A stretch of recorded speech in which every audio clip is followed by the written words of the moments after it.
Elspeth picked up her pace to match Goth's, both moving as quickly as the debris-strewn platform allowed.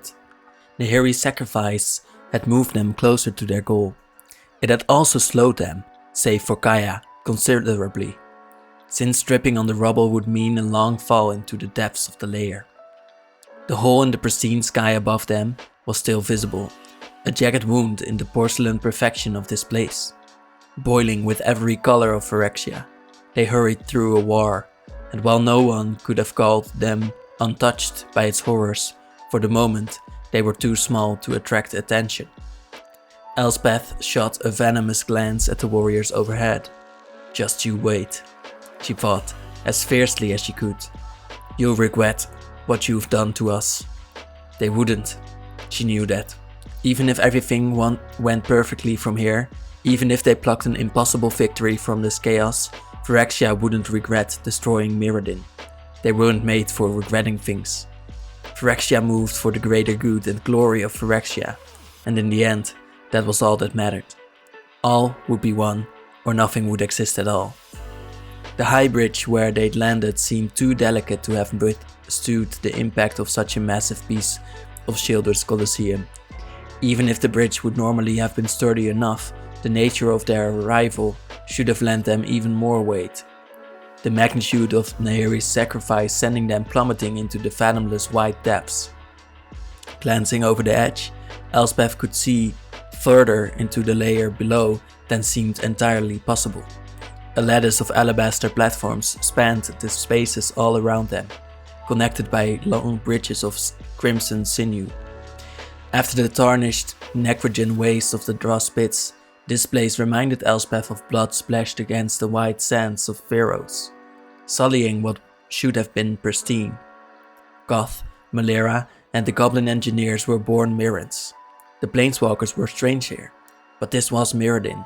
This was their plane, not Phyrexia's, no matter how much glistening oil transformed it. They should have never looked out of place in their own homeland. Clusters of buildings rose from platforms in the lattice work like organic sculptures, blending the sleek curve of machined metal with the organic roughness of bone and sinew. Everything was red against white, a whole plane made over in Alice Norn's image, like some terrible dream. For all that the bridges were clearly designed to provide easy passage to multitudes of Phyrexians, they were empty save for the planeswalkers themselves. The battle raging above them was too far away for even the echoes to drift down to them. They might as well have been alone. A faint song filled the air instead, as if the very structure sang to them, a Phyrexian hymn of horrors. "Nahiri made a huge sacrifice for us," said Goth. "We have to keep moving to honor the ending she chose." "She was infected," said Elspeth. "I saw the changes in her, right before the end. There's no way she hadn't realized it was happening, but she never said anything." "She told me," said Malera, moving through the group to face them. "She asked me if I could help her when we were back at the furnace. "Could you have?" asked Elspeth. "I could," said Malera, and took a deep breath. "I could have helped her, but reversing the process of pheresis is like pulling a bramble from fertile soil. It throws down 100 roots. When you dig one out, you find 100 more. Repairing her body from the damage already done would have left her incapacitated for days. She would have had to stay behind. She would have seen that as wasting time we didn't have," said Elspeth. They managed to catch up to Kaya while they were speaking. Kaya looked at them, listening, before she asked, "Could you do that sort of healing for Jace?" "If he was willing to let me," said Malera. Kaya looked back to where Jace walked along, reserved, the silex bouncing in the satchel at his hip. The wound in his arm had turned, wire and bright metal shone through the burn. What flesh remained was raw and wet, blackening as it transmuted to fibrous cable. "I don't think he's going to let us do that," she said, voice going soft. "Then you know me better than you think you do," said Jace's voice in her head. Malera, who had less experience with telepathy than most of the others, looked surprised. "Really? Did you think I wouldn't be paying attention to you debating my future? I'm not risking us all to save my own life. Not when we've already lost Vraska. That's more weight than I'm willing to carry. Glad to see you're still with us, Chase, said Gaia. For now, Chase grimly replied. His mental voice fell silent again, all his energy going to moving onward. We honor Nahiri's story and the ending she wrote for it by finishing this in victory, said Daivar, who had been walking close behind with Kaido. A grand sacrifice demands a grand recounting. Very call time. I just hope she's dead, said Kaido. Very Kamigawa. Elspeth turned to look at him, stunned. Explain that, she said. The lanky planeswalker shrugged, the tanuki on his shoulder bobbing with emotion. You have to admit, she's probably the most powerful of us. Yes, said Elspeth, slowly. She's been traveling for so long I doubt any one of us could take her down. He continued. Maybe not any two of us, but one-on-one, that kind of raw power? I'd go down, and so would you. I don't want to face her on the other side of the battlefield. She chose to make sure we could keep moving, even when it meant splitting herself off from the one person who might be able to save her. I hope she made that sacrifice all the way and doesn't get caught in the middle and turn against the people she was trying to protect. At times it's better to grieve a companion than it is to risk fighting against them, said Daivar, sounding subdued for once. It was an unsettling thought, and one Elspeth didn't want to dwell on, even as she knew that it was unavoidable. They hadn't found a body among the debris. Though Nahiri sacrificed herself for them, she was still able to come back in a changed form, transformed into an inexhaustible enemy. Well, that's awful, said Gaia. Thank you for that. This doesn't seem like a good place for pretty illusions, Kaido shrugged. When we don't see things as they really are, we just wind up getting hurt. What in the hell is that? Asked Gaia, stopped dead in the middle of the pathway and staring open-mouthed at a stationary colossus looming up from far below them. Its head was an inverted teardrop of the white metal, split in the center by a single empty red socket, as if something even larger had come along and plucked out its eye. The form of its body was hunched and elongated, making it all but impossible to draw comparisons between it and any more ordinary body forms. It was neither insectile nor reptilian, not humanoid, or built along any other predictable plan. All of it was cast in red and white, making it an almost perfect match to the landscape. Before Gaia drew her attention to it, Elspeth had taken it for another monumental building. Alice Norn doesn't like to give up what she thinks belongs to her, said Goth darkly. She has her favorites, the ones who serve her best or fight her the most fiercely ossified.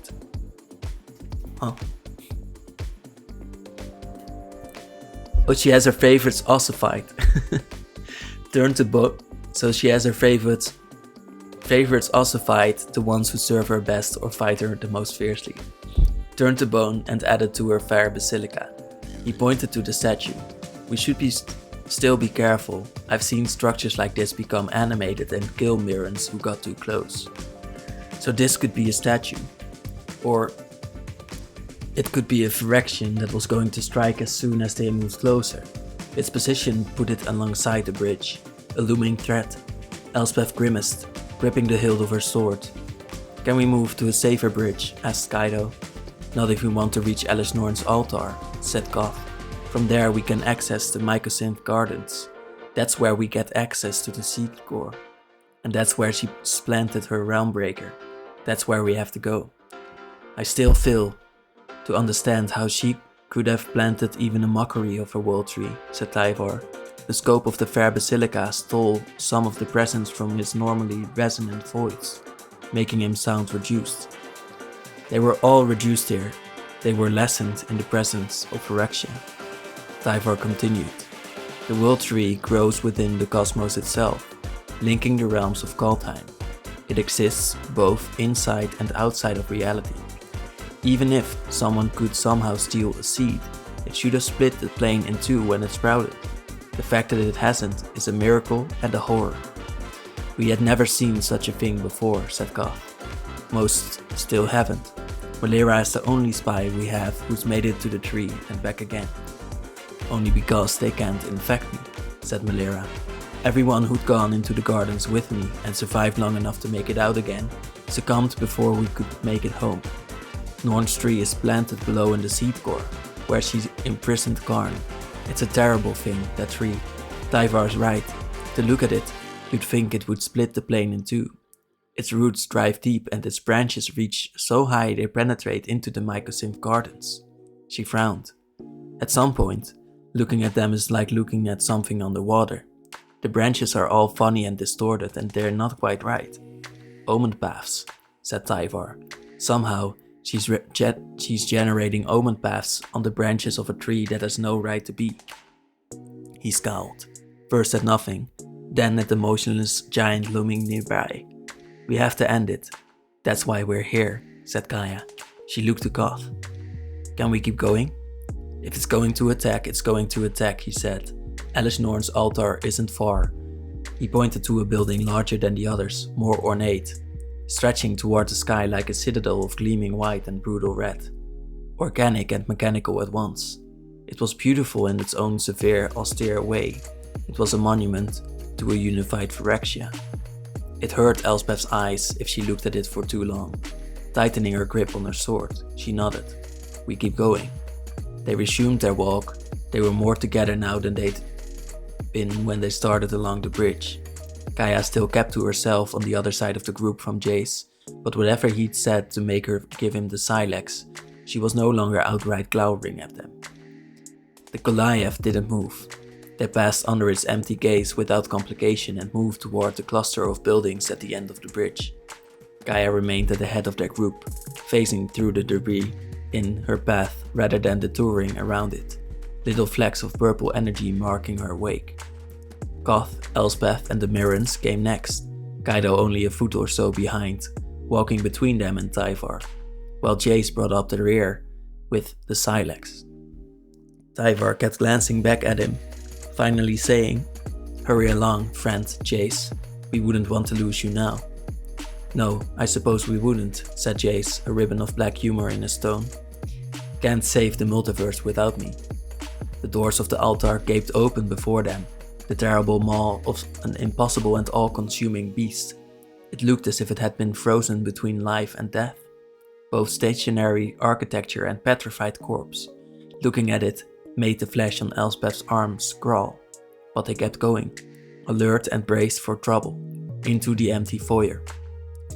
"I feel very much as if we're walking into a trap right now," said Tyvar, voice hushed, less out of respect for the space than out of a very realistic desire not to attract attention. Frozen Phyrexians studded the walls, Elish Norn's most beloved subjects. "That's because we probably are," said Kaya. "First we get scattered across the surface, then we find Vraska alive and able to hold on just long enough to scream for Jace. With Tajani on their side, they were able to anticipate our plan of attack. He knows too much about us. This Elish Norn you keep invoking sounds smart enough to use against us." "Smart, yes. All-knowing, no," said Malera. "Her voices are distracted by the rebellion. We have to keep moving." They pressed deeper into the silent building, passing columns made of motionless bodies, walls that webbed ivy-like trails of sinew and boasted row upon row of horrifically human-looking teeth, and 1,000 other Phyrexian nightmares. The fair basilica knew no end, and they were going to see it all. The winding stairway from the fair basilica down into the mycosymph gardens was accessed via a chamber below Elish Norn's throne. It, too, was unguarded, and the planeswalkers clustered together as the feeling of moving into a trap grew stronger. Tyvar fingered his piece of glimmervoid metal, waiting for the moment when he would need to convert his body to the harder, more resilient substance. Conserving his magic for the moment when it would be needed was harder than he would have expected. This place just made him want to stay armored at all times. They were heroes, all, grand allies in the fight against a terrible enemy, and he was glad beyond measure that his story had led him to their side. In the stories, the greater the losses, the greater the victory to follow. But it was hard to remember that now, under the weight of Phyrexia and the future. At the base of the stair was a platform of shining blue metal, a small slice of the fair basilica that extended into the sphere below. The stairway they had used to descend was an enclosed column behind them, stretching back upward to the distant ceiling. The column's first half, closest to the fair basilica, was white metal. As it approached the ground, it gave way to steely bluish grey, becoming oddly textured, almost pebbled. Kaya blinked, raising her hands as if to touch the wall. "No," said Melira harshly. Kaya looked at her in surprise, lowering her hand again. Melira relaxed slightly and explained. "It's mycosynth. This is how phyrexia took us in the first place. They invaded Mirrodin's heart and sent their infectious spores cascading through everything we were." Kaya glanced at the wall again, then stopped to step closer to Goth and his explosive steam. "Good to know," she said. "Forgive me, Melira, but I see no tree," said Tyvar. Jace groaned. The group whipped around to see him clutching his stomach, split skin parting further as the writhing metallic veins beneath fought for dominion over the tissues of his body. He managed to straighten, eyes glowing faintly blue as his voice echoed in their heads. "Melira said we sought the seed core. We must go deeper." "Deeper," said Goth. "Yes, Elishnorn forbids access to the seed core." "But there is still a way," said Melira. "Elishnorn can't pass through solid matter like your friend here." She hooked a thumb at Kaya. "We just have to reach the door and get through it." The planeswalkers looked around the metal-laced landscape, columned in delicate mycosynth, but saw no structures, aside from the one to their back. "Where?" said Elspeth. "This way," said Melira, and set out across the rough ground. The others followed her, careful to avoid the mycosynth pillars, sticking close together to avoid surprises. She led them to a piled-up structure of fungal strands that twisted into a mimicry of entrails, as if some great beast had been gutted here. Gesturing to the pile, Melira said, "The gateway into the seed core. It infects anything it touches. I guess Elishnorn figures any Mirren strong enough to get this far deserves the honor of completion. Luckily, I'm immune to pheresis. Even the glistening oil doesn't stick to me for long."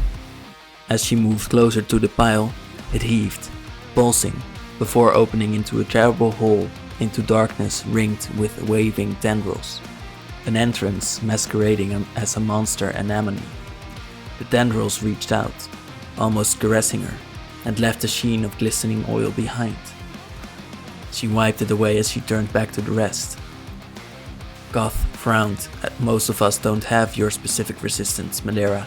We'll have to blow the ground." "Why are we messing with it? That loses us any cover we have," said Kaido. "Isn't there another way down?" "I may have another way," said Tyvar. He held up his piece of glimmervoid metal. "In the Colosseum, Kaido removed phyrexian oil from my skin before it could work its way inside. If he can clean the oil off quickly enough, I can spread my magic through the lot of us while we pass through the seed core. It will have to be quick. Transmuting this many people is a feat even if I won't be able to maintain it for long. But it should lend us a measure of protection, enough for Kaido to do his part. I can do it, but this stuff resists my telekinesis and it's going to give me a major headache," said Kaido, stepping into position. This is just all setting them up so that some characters don't play. Melira frowned. "I suppose we can try," she said. "How does this work?" "Just give me a moment," said Tyvar. "None of you will be able to access your own magic while mine lays across you. But that only means we move quickly." Kaido looked alarmed. "How am I supposed to clean the oil off if my magic is out of reach?" "The halo you took before should protect you enough for a few seconds," said Goth. "We can buy you that much." Kaido nodded, and the group coalesced around Tyvar, who took a deep breath. The smell of green growing things swirled around them, cutting through the oily, fungal scent of the mycosynth. Of the group, only Kaya recognized it as the smell of Goldheim air. Metal began to spread across Tyvar's skin, slowly at first and then faster and faster, until his body was a glimmervoid metal sculpture. The metal continued to spread, covering them all without difficulty.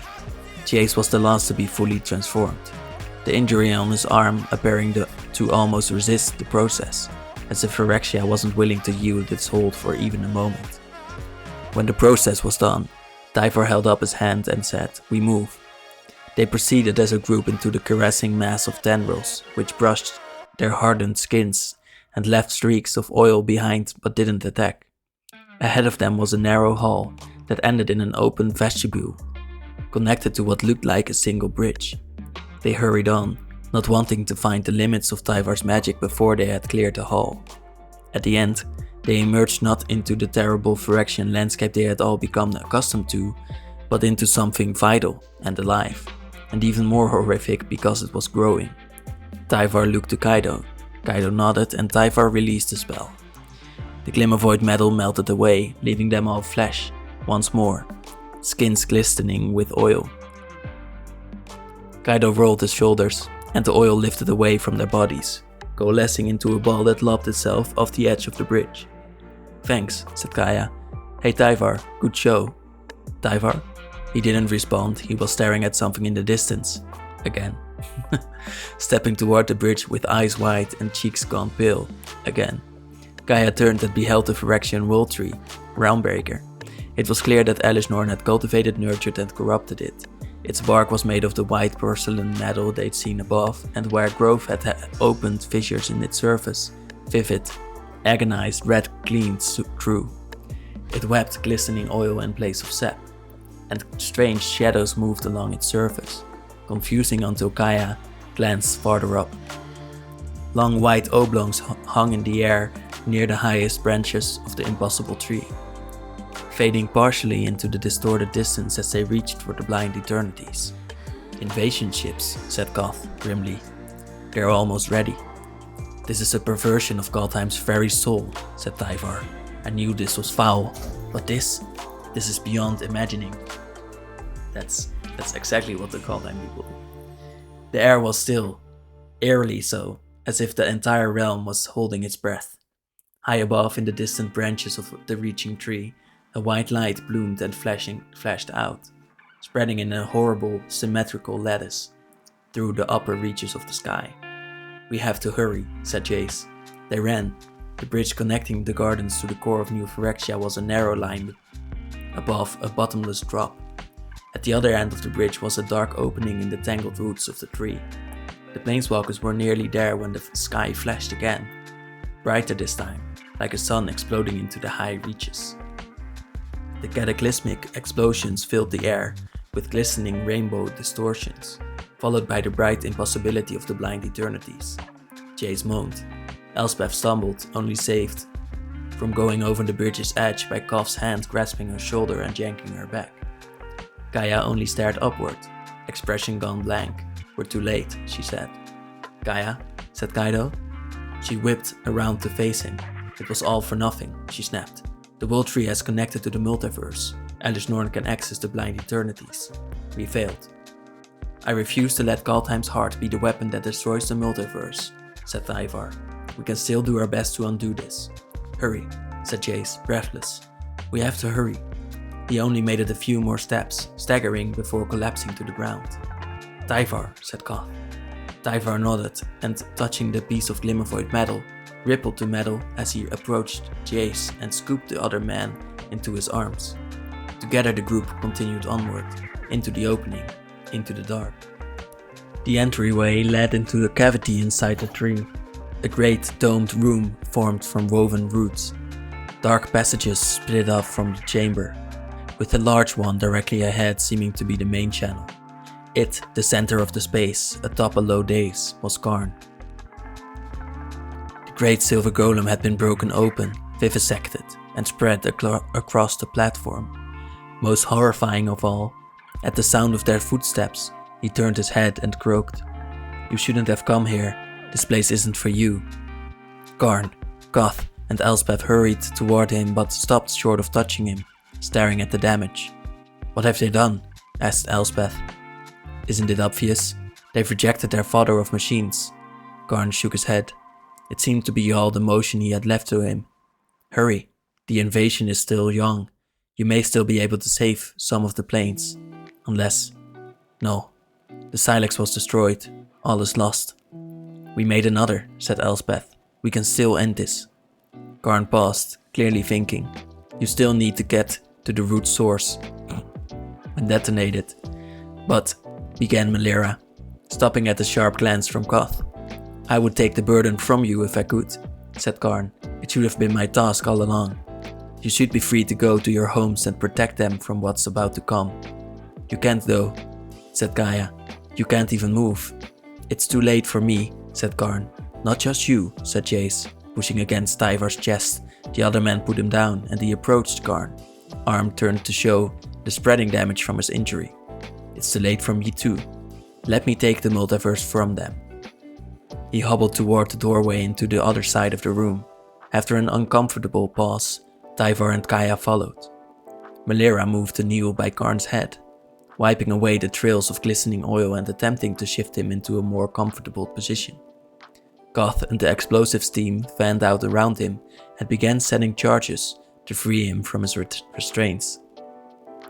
Elspeth paused in the doorway, neither following the other planeswalkers nor aiding Garn, and looked back at him. I should. They need. But do you want me to stay? She asked. I want to say yes out of selfishness, but I can't, Garn rasped.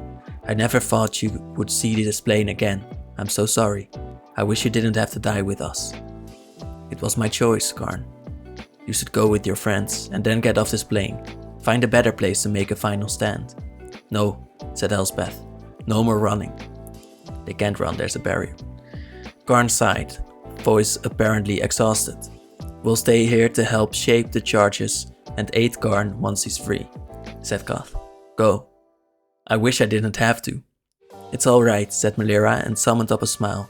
We made it farther together than I thought we would.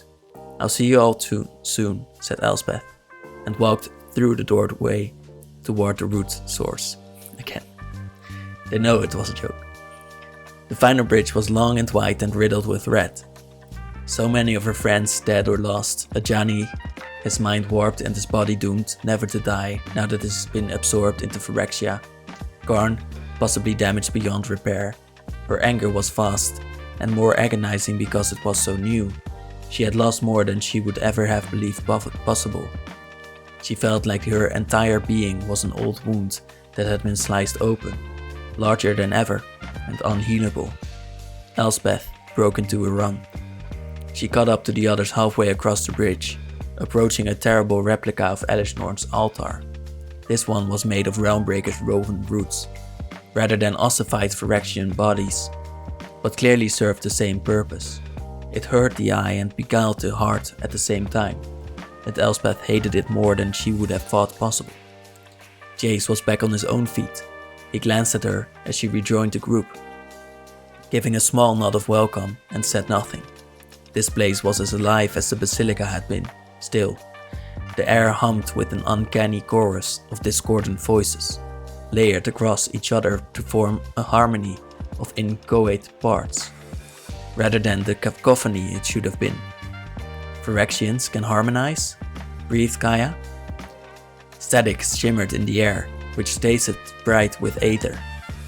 The root ceiling above them gaped as they drew closer to the trunk, a tapestry of finer roots allowing them to look upward at the great bulk of the world tree itself. It twisted through an open rent into the blinding eternities, flashes of other planes showing through the haze. The upper branches crackled with the energy Tyvar called omen paths. From this angle, they could see long gangways connecting the oblong, white capsules of the invasion vessels to the trees. Phyrexians shuffled along the gangways, readying their assault on the multiverse.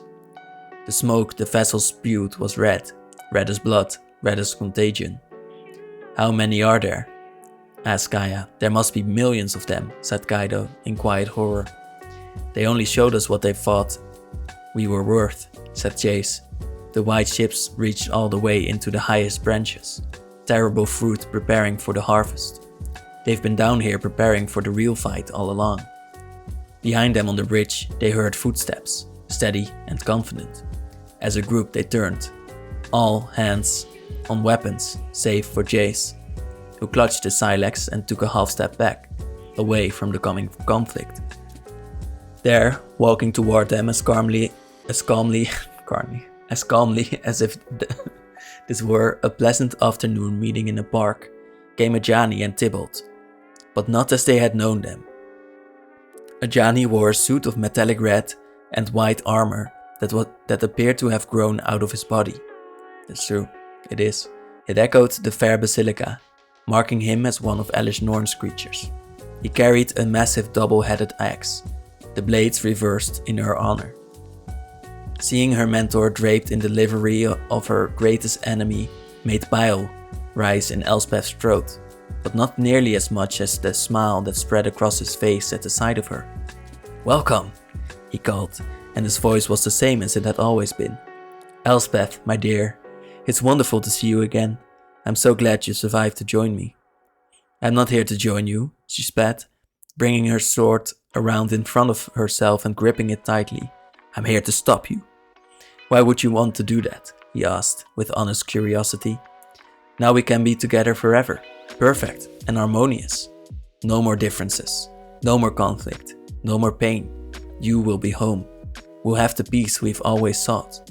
All will be one." "Never," Elspeth said. Beside him, Tybalt was a nightmare of bony plates and protrusions connected by raw, braided sinew, recognizable as himself only through the smirk on the remaining fleshy portion of his face. His tail, always bifurcated at the tip, had split all the way to the base, and now terminated in two wicked stingers that dripped glistening oil onto the root path behind him.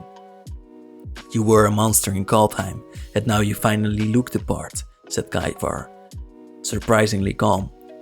"Little princeling, too stupid to know when to be afraid," sneered Tybalt.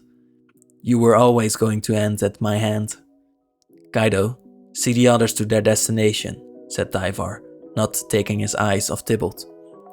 "Elspeth and I will handle the vermin."